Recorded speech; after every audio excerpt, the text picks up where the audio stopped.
Gentlelady yields back. I now go to the gentlelady that knows about the Palo Verde nuclear power plant, Ms. Lesko, 5 minutes. Thank you, Mr. Chairman. Thank you for being here to both of you.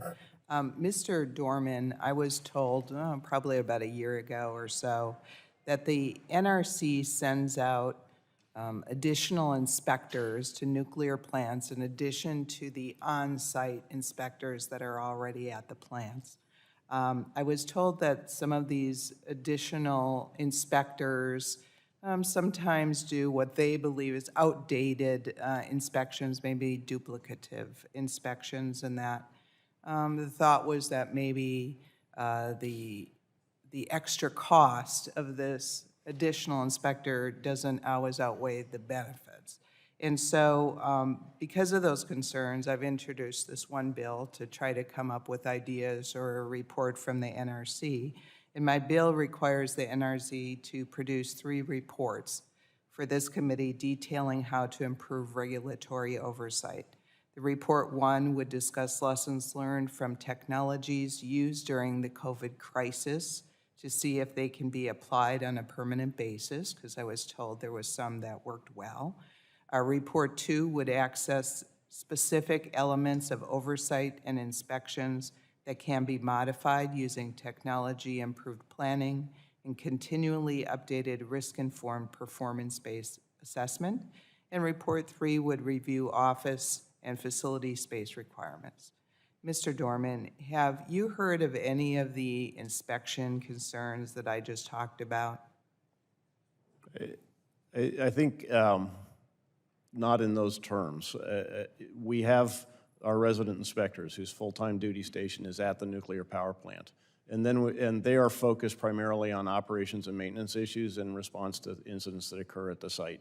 The staff in our respective regional offices are deployed as part of our baseline inspection program to do more focused inspections in areas like engineering, security, emergency preparedness. So they're specialists and they're focused in different areas of our baseline inspection program than what is done day to day by the resident inspectors.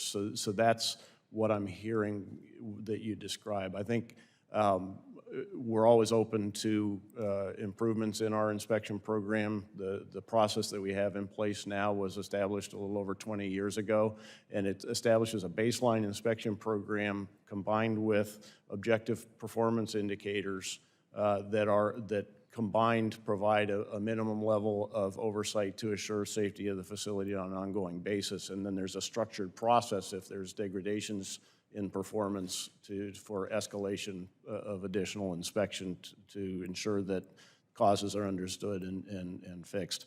But I think in terms of your proposals, we're happy to work with the committee on those report areas. There are technology enhancements that occurred during the pandemic to support our mission effectiveness during the pandemic, and I think there are ways that we can apply some of those. We also have been working to put better tools in our inspectors' hands to make them more efficient in the field in terms of technology. So I think there's definitely areas we can work with you on that. Good. I would appreciate it. Mr. Dorman, it's also my understanding that the NRC staff, maybe about, I don't know how recently, I think within the last year, originally recommended conducting that inspections every 3 years instead. Well, wait, let me back up. The problem identification and resolution program is part of the reactor oversight process, which follows up on how plants identify and resolve issues. As part of the overall efforts to enhance the reactor oversight process, this program was reviewed. One of the program's many inspection activities involves a large team inspection, which is conducted every 2 years.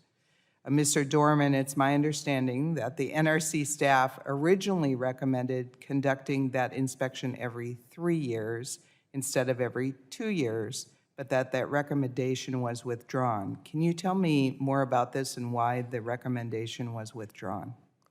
The recommendation that went to the commission originally went with a view expressed in the paper that the leadership in our regional offices who implement the program hadn't had a chance to fully digest this recommendation and were not on board with the recommendation.